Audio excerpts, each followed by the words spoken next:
The thrum of rotor blades cut through the humid summer night like a war drum, a steady rhythm that had always brought comfort to my ears, until it was shattered by a single shocking crack.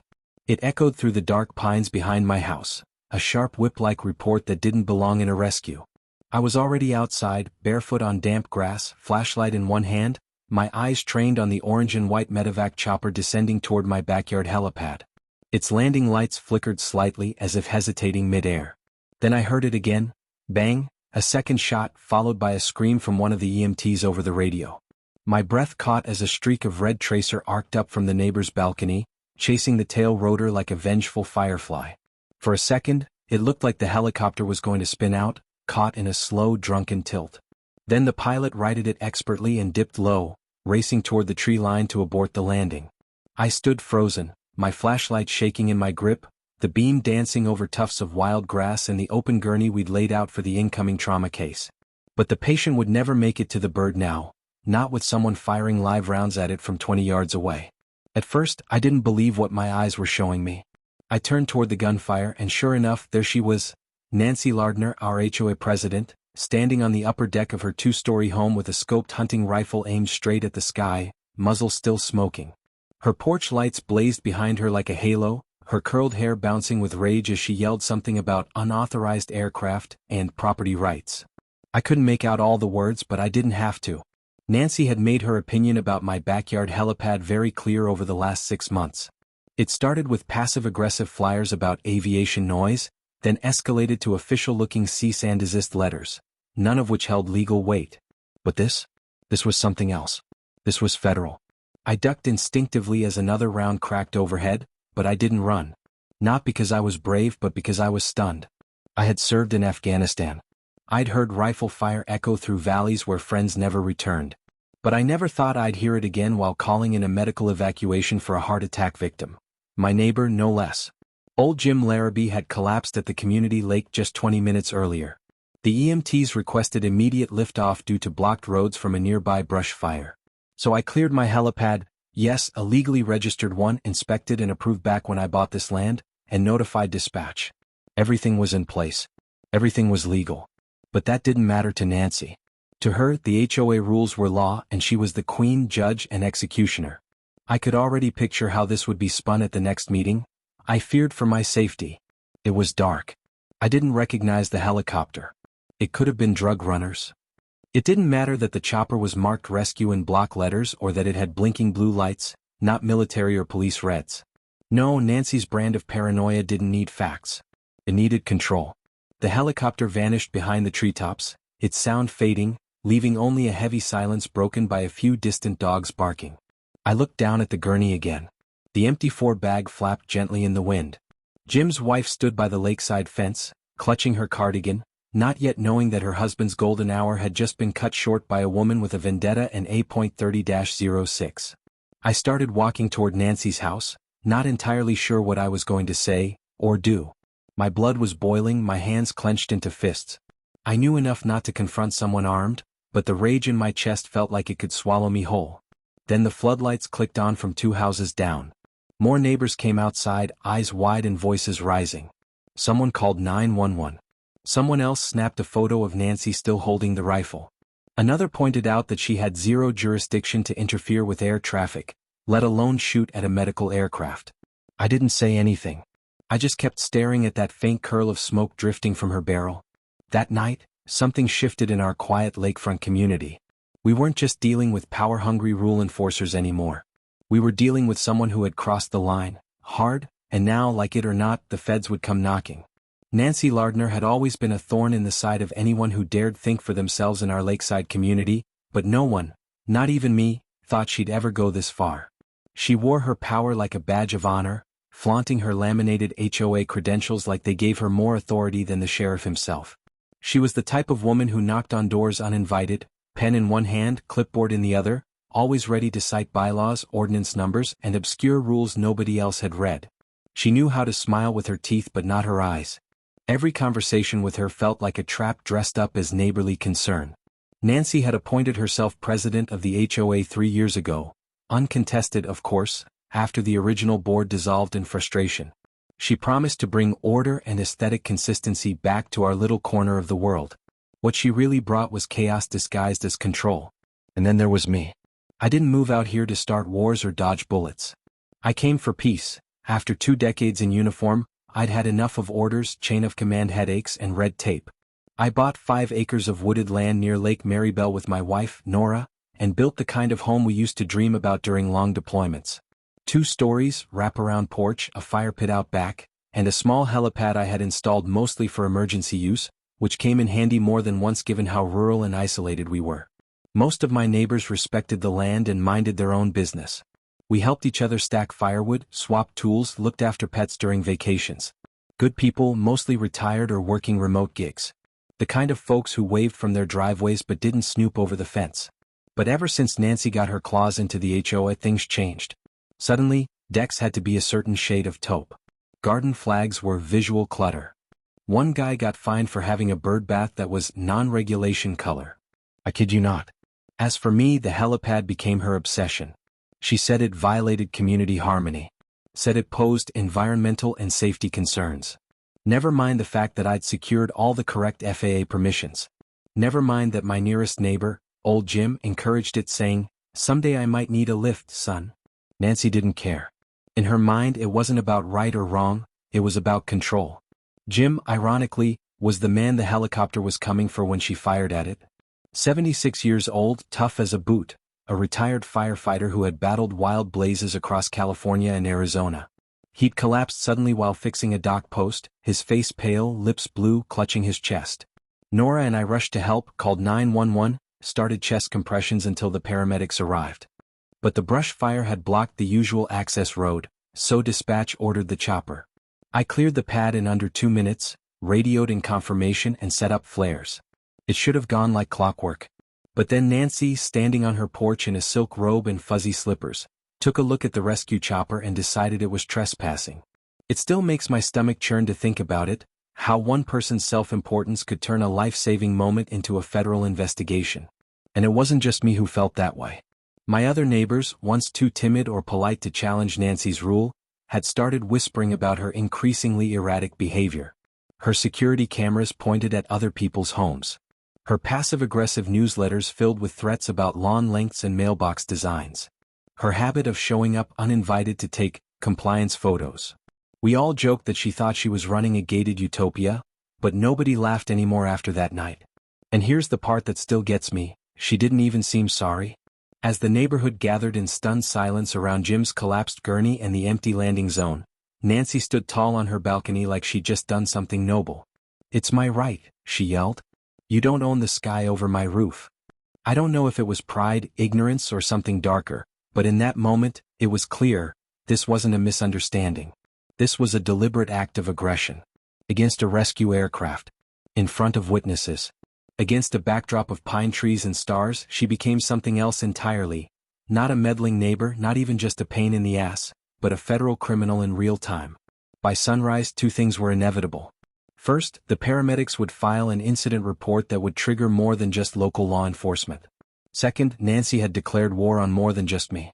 She'd declared war on decency, on human life, and on the very idea that rules are meant to serve people, not the other way around. And I was done playing nice. The trouble didn't begin with bullets or helicopters. It started, ironically, with a bird feeder. A plain wooden one, hand-carved by my wife and hung from the edge of our porch just after our first winter on the property. It brought joy. Cardinals, finches, even the occasional blue jay would drop by, and Nora loved photographing them. But one morning an envelope marked Urgent HOA Correction Notice appeared tucked under the wiper of my truck. In bold, underlined type, it read, "Unauthorized fauna encouragement structure. Remove immediately." I remember standing in my driveway reading those words twice, my brow furrowed, thinking, what the hell is an unauthorized fauna encouragement structure? It took me a minute to realize they meant the bird feeder. I thought it was a prank. A joke. Some ridiculous satire. But it wasn't. It was my first real taste of Nancy's rulebook madness. I didn't take it down. Of course I didn't. I'm not the kind of man who bows to arbitrary power. And that was the first time I saw Nancy on my property without permission, snapping a photo of the feeder with a scowl on her face like it had insulted her personally. "I sent you a notice," she said flatly. It violates the design uniformity covenant. Seeds attract squirrels. Squirrels are pests. Therefore it has to go. That's how she talked, like she was narrating from a twisted legal textbook only she had access to. I told her, calmly at first, that the feeder wasn't going anywhere. That I wasn't about to dismantle a harmless hobby for the sake of imagined rodents. That's when her smile turned predatory. "Oh, I see," she said. "One of those." The very next day we got another notice, this time about the color of our fence. Apparently the natural cedar hue wasn't approved. Then came a citation for noise violations, due to the quiet hum of my backup generator during a power outage. Within a week she'd filed 5 separate complaints, each more absurd than the last. Improper grass blade length, non-regulation porch light wattage, even a safety concern over a garden rake leaning against our shed. That last one she claimed could be used as a weapon by vagrants. It would have been laughable if it hadn't felt so methodical. And yet, I still tried to be civil. I went to one of the monthly HOA meetings, figuring if I could explain myself like a human being, maybe reason would prevail. Big mistake. The meeting was held in Nancy's living room, which she'd converted into what I can only describe as a faux courtroom, complete with a gavel, a podium, and rows of folding chairs like she expected someone to be tried for war crimes. I took my seat in the back while she read out the violations, for the month like a litany of sins. When I raised my hand to speak, she interrupted, claiming I wasn't on the agenda and would need to formally petition to be heard at the next month's session. I was staring at her in disbelief when she banged the gavel and declared the meeting adjourned. I walked out of there seething. Not just for myself, but for the other poor souls I'd seen that night. An elderly couple fined for putting up wind chimes, a single mom reprimanded for her daughter's sidewalk chalk drawings. This wasn't about community standards. This was targeted, tactical harassment. And my helipad? That had become her personal white whale. It didn't take long for the letters to start. First, a reminder that the HOA prohibited non-standard structural additions. Then, a warning that the aerial disturbance caused by rotorcraft jeopardizes peace and tranquility. I submitted my FAA paperwork twice, attached every permit, every approval I'd obtained years ago when the pad was first constructed. I even highlighted the emergency use clause that allowed medical helicopters access. Nancy sent back a form letter rejecting my interpretation. When I asked her to cite which exact HOA clause gave her jurisdiction over airspace, she stopped responding via mail and started slipping in signed notes through our mail slot. The final straw came 1 week before the shooting. I'd received a manila envelope stamped HOA infraction escalation notice, which I later learned wasn't even an official term. Inside was a photo of my wife standing next to the helipad, arms folded, smiling. It had been taken from a distance, through the trees. No return address. No signature. Just a scribbled message at the bottom, "You've been warned." That was the moment something inside me shifted. All the warnings, the fake violations, the veiled threats, they weren't just an inconvenience anymore. They were dangerous. The bird feeder had been petty. The fence color had been ridiculous. But now Nancy had crossed into stalking, surveillance, and intimidation. She wasn't trying to protect the community. She was trying to rule it. And I knew then, crystal clear, that this wasn't going to be solved with a letter. It was going to take something a lot stronger. After that ominous envelope showed up on my doorstep, I started documenting everything. Every letter, every photo, every stray insult muttered under Nancy's breath when she passed us at the local store, I recorded it all. I wasn't paranoid. I was prepared. Because deep down, I knew something bigger was coming. What I didn't realize was how many strings Nancy was willing to pull to make our lives miserable. The first wave hit the following Monday just after sunrise, when a county inspector pulled up unannounced in a dust-covered truck. Clipboard in hand, he marched right into my backyard, barely offering a hello, and began reviewing the structural integrity of my storage shed. My shed. Built to code, permitted, and standing solid as a tank. When I asked who filed the complaint, he simply muttered, "Your HOA president." I watched as he poked around the corners, knocked on the siding, then jotted something vague about possible anchoring concerns. That's when I knew Nancy wasn't just tossing letters anymore. She was sending in reinforcements. Over the next 10 days, it was like a parade of minor authority figures swept through my property. The fire marshal came by about the placement of my propane tanks, even though they'd been in the same location for years without issue. A zoning officer claimed to be responding to an anonymous tip about illegal helipad expansions. Someone from the water utility appeared to check for unregistered irrigation. Each visit chipped away at my sanity, like little termites eating through the beams of my peace. Nora started keeping a logbook tracking dates, names, license plates. Even the dog started barking at every vehicle that crested the hill toward our home. And through it all, Nancy remained smugly distant. She stopped talking to us directly, opting instead to post cryptic notes on the neighborhood bulletin board. One read, "Unauthorized structures may result in liability. Residents are reminded, compliance is not optional." Another included a photo of a red circle around our mailbox, with the caption, "Visual disharmony should be addressed swiftly." It was like living next to a Cold War surveillance post. I half expected her to install a searchlight and issue rations. But I wasn't the only one catching heat. The neighbors who spoke to us were suddenly targeted too. The Grays across the street had their fence randomly inspected for height violations. Marcy, a widow who baked cookies for the entire street every Christmas, got a formal notice about non-conforming landscaping because her rose bushes spilled over the walkway. Slowly the whispers began. People were afraid, but more than that, they were angry. Nancy had ruled by fear for too long, and now her grip was cracking. I tried one last time to make peace. I drafted a letter, carefully worded, offering to meet with Nancy and the board to resolve our disagreements in a civil manner. I didn't even mention the rifle photo or the illegal surveillance. I just asked for a conversation. 2 days later, I received her response, slipped under our door like a poison note. "There will be no compromise with individuals who actively violate the charter. Your behavior is being monitored." That was it. No greeting. No signature. Just that chilling sentence. Nora read it 3 times before folding it neatly and tucking it in the folder labeled, "Evidence, HOA." She didn't say a word. But I saw the fire behind her eyes. I think in that moment she realized what I had already accepted. This wasn't about rules or property lines anymore. It was about control. Total, obsessive control. Things escalated faster than I imagined. A week before the helicopter incident, I was served with a notice of escalated penalties, a nonsense document drafted to look like an official lien but held no legal weight. It cited repeat helipad activity, aerial disruption, and something bizarrely called neighborhood intimidation by aviation. That same afternoon, 3 orange violation flags were planted along my driveway. 3.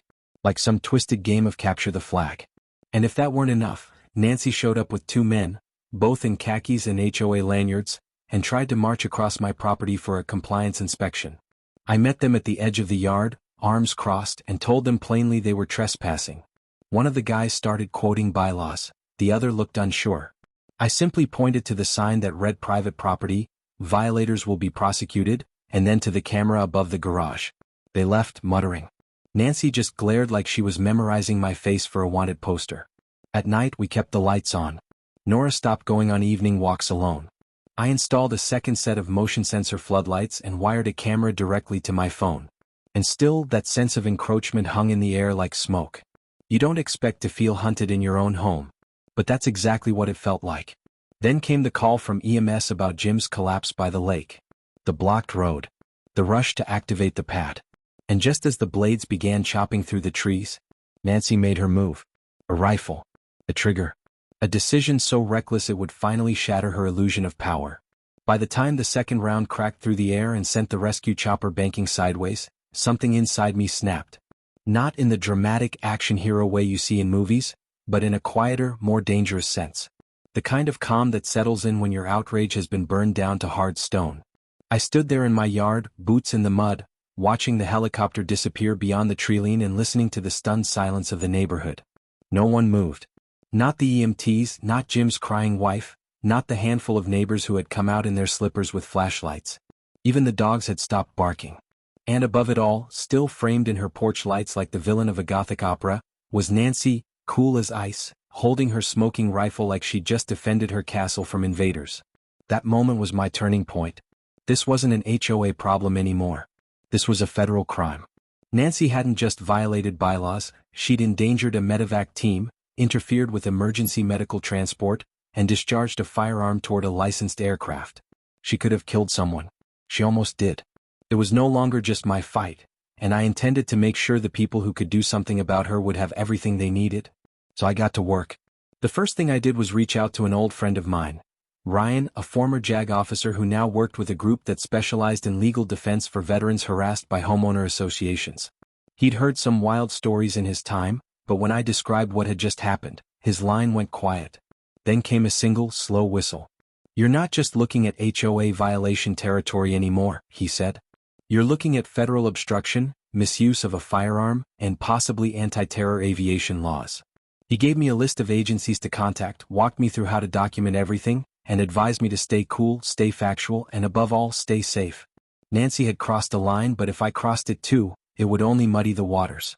I needed to be precise, professional, bulletproof. The next day, I gathered every document Nora and I had filed over the last 6 months. Every letter, fake fine, bogus inspection. We organized the photos of Nancy trespassing, the notes with veiled threats, even stills from our security cameras that captured her walking the tree line with binoculars and a clipboard. Then we added the smoking gun, literally. A clear photo taken by one of the EMTs on scene, of Nancy aiming her rifle skyward as the rescue chopper tried to descend. Ryan's contact at the FAA confirmed. That alone would be enough to launch an investigation. But we weren't stopping there. I filed an official complaint with the FAA, attaching every relevant timestamp, license number, and photographic record. Then I contacted the local sheriff's department and insisted on speaking directly with their aviation liaison. I handed over a USB stick with video footage and written statements from neighbors willing to confirm what they saw and heard. Finally, I filed a separate incident report with the Department of Homeland Security, because yes, interfering with aircraft that provide emergency services is treated as a federal matter under certain anti-terror statutes. But I didn't go public. Not yet. Instead, I started quietly talking to my neighbors. Not about revenge, but about truth. About sanity. About pushing back against the absurdity Nancy had imposed on all of us. I held a backyard barbecue, an informal neighborhood check-in, and invited everyone but her. We talked. We shared stories. Marcy told how Nancy tried to have her grandkids' chalk drawings banned. Mr. Connors, who kept to himself for years, admitted Nancy fined him for excessive humming during yard work. It was like opening floodgates. One by one, people began to realize they weren't isolated targets. Nancy had built a kingdom of fear, and for too long, we'd all accepted her reign in silence. By the end of that evening, I had a folder of written statements from 12 residents. All of them willing to back me. All of them ready to demand that someone higher than the HOA take notice. What gave me strength wasn't just the documentation or the looming federal laws, it was the sense that the tide had finally shifted. That this wasn't just my burden anymore. That the community was waking up. And Nancy, for all her bluster, had no idea what was coming. She'd ruled with intimidation, yes, but she'd gotten careless. Shooting at a helicopter wasn't just the tip of the iceberg. It was the moment her carefully constructed power structure started to collapse. Because what she didn't know, what she never even thought to consider, was that I'd spent 20 years in military intelligence and my wife Nora. She'd spent 12 years handling deep-cover CIA logistics. We knew how to build a case. We knew how to track patterns, preserve evidence, follow protocols. Nancy thought she was bullying a quiet veteran in a lakeside cabin. What she didn't realize was that she'd picked a fight with people who'd spent their entire careers navigating systems more complex and dangerous than any HOA charter. And now the system was turning against her. It started with a knock on Nancy's door, sharp, loud, and far too early for her usual robe-clad stroll through the neighborhood with her judgment clipboard. I was across the street at Mr. Connors's house, sipping coffee on his porch when the black SUV rolled up, unmarked but unmistakably federal. 2 agents in plain suits stepped out, one tall with aviator shades and the other holding a leather case tucked beneath his arm like a loaded secret. They moved with quiet precision, military calm wrapped in bureaucratic muscle. Nancy answered the door in her signature peach bathrobe, her hair a perfect, helmet-like swirl of blonde curls. She smiled at first, probably expecting another supporter, showing up to complain about non-regulation shutters. But when the shorter agent flipped open his badge and said the words, FAA Enforcement Division, the smile didn't just fade, it evaporated. She looked left and right, probably hoping no one saw. Unfortunately for her, half the block was already peeking through curtains or pretending to water lawns with phones filming at full zoom. One of the agents gestured for her to step outside. She refused. Big mistake. That's when they stepped in. No shouting. No cuffs. Just quiet, professional force. She was escorted inside, and for the next 2 hours, the agents performed what could only be described as a polite home raid. Nora and I had our cameras ready, of course. Nothing too intrusive, but enough to capture the moment the HOA Queen's throne started to crumble. By noon, word had spread. A neighbor's kid even created a group chat titled Karen Watch, Eagle Down. The gifs and memes were relentless. My personal favorite was a photoshopped image of Nancy in a fighter jet cockpit with the caption, "Target acquired, Rules Enforcement Air Patrol." But humor aside, what followed was a masterclass in bureaucratic reckoning. 2 days after the raid, Nancy received a formal letter from the FAA citing interference with emergency airspace, discharging a firearm at an authorized aircraft, and unlawful obstruction of federal medical evacuation protocol. She wasn't arrested, yet, but the notice warned that additional charges were pending depending on the outcome of the investigation. The real blow came when the Department of Homeland Security issued a temporary order freezing her ability to serve in any position of governance over a residential body pending review. In simpler terms, she was suspended from the HOA indefinitely. I printed a copy of the suspension letter and pinned it to the community bulletin board, right where her rules used to hang. I didn't say a word. Just let it flutter in the breeze like poetic justice. That afternoon, half the neighborhood stopped by to read it. Some brought lawn chairs. Someone brought popcorn.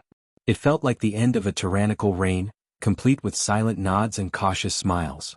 People who hadn't spoken freely in years were suddenly laughing in driveways, comparing stories and sharing plans for actual reasonable HOA reform. And the kicker? That same week, the local sheriff called me personally to say that his department had reopened 3 separate complaints filed against Nancy, each previously dismissed due to lack of evidence. Now, with her federal exposure, they were taking another look. Turns out, 2 of the so-called HOA inspectors she brought to my property weren't on any official roster. And the forged lien notice? That alone could qualify as fraud. One of the agents even asked for Nora's help organizing the evidence folders, apparently impressed with the military-grade documentation system she'd built in our garage. She just smiled and said, "Old habits die hard." Nancy tried to recover, of course. She wrote a rambling 4-page manifesto and mailed it out to every household, accusing us of staging a conspiracy, faking the helicopter emergency, and being deep state operatives planted to undermine neighborhood order. It was so unhinged that even her most loyal allies, the fence-measuring retirees and newsletter grammar police, distanced themselves. I heard one of them, Mr. Hargrove, mutter at the coffee shop, "She always was a little too enthusiastic." That was putting it mildly. What followed was almost too perfect. The HOA board, what was left of it after Nancy's suspension, held an emergency session at my house no less, and voted unanimously to freeze all enforcement activity pending a complete audit. They reinstated the rose bushes, dropped the bird feeder ban, and officially acknowledged my helipad as an emergency medical asset. They even refunded the ridiculous noise fines I'd paid during blackout season. As for Nancy, she vanished from public view, her porch lights dark, her clipboard abandoned. I'm told she lawyered up, but no amount of high-priced representation was going to make a bullet fired at a rescue chopper disappear. Watching her world unravel wasn't just satisfying, it was clarifying. There's a difference between order and oppression, between structure and obsession. Nancy never understood that. She thought the HOA gave her power. But it was never hers to begin with. It belonged to the people. And once we realized that, her paper castle crumbled. The neighborhood feels different now. Quieter, not in a muted or fearful way, but in the kind of peaceful silence that comes when tension finally lifts. For the first time in months, Nora and I sat on our porch with coffee and watched the sun rise without glancing toward the treeline for binoculars or trespassers. The bird feeders back up, refilled and lively, and I swear the cardinals chirped louder that morning like they too sensed the shift. What once felt like a battleground has slowly turned back into what it was meant to be: home. There's no clipboard lurking at the edge of the lawn, no cryptic notices taped to garage doors. The bulletin board outside the mailhouse now holds bake sale flyers, lost pet alerts, and a sign-up sheet for the upcoming neighborhood barbecue. No bylaws, no threats, no surveillance notices. Just life. In the weeks following the suspension, we held a proper town hall. This time in the community rec center, not Nancy's living room of judgment. No gavel, no agenda stacked against us. Just folding chairs and a whiteboard. People showed up. Not out of fear but out of curiosity, out of hope. I was asked to moderate and reluctantly I agreed. I wasn't looking to be a leader, but maybe that's why it worked. We discussed real issues: drainage problems, road maintenance, volunteer opportunities. We even voted to elect a new HOA committee, a rotating council, made up of residents who volunteered a few hours a month instead of one permanent ruler. No one wanted another Nancy. We wanted transparency. We wanted balance. We wanted to trust each other again. And we're getting there. Jim Larrabee, the man Nancy nearly killed with her ego, survived. Barely. He was airlifted from the neighboring town, where the chopper had been forced to land after Nancy fired at it. It cost precious minutes, and those minutes nearly cost him his life. But Jim's a fighter. Decades of wildfires taught him how to hold on even when the odds are grim. He came home 3 weeks later, moving slower but smiling wider. At our first official neighborhood gathering since Nancy's removal, he raised his lemonade in a trembling hand and said, "Next time I collapse, aim the chopper right at her porch. Let's see how fast she moves then." We all laughed, maybe a little too hard. But it was laughter born of shared experience, of healing. Nancy's house sits dark and unsold. Last I heard, she'd relocated temporarily while her legal team worked to delay federal proceedings. A few government vehicles came and went, collecting evidence, talking to witnesses. I gave my formal statement in front of a federal magistrate via video conference. Nora did the same.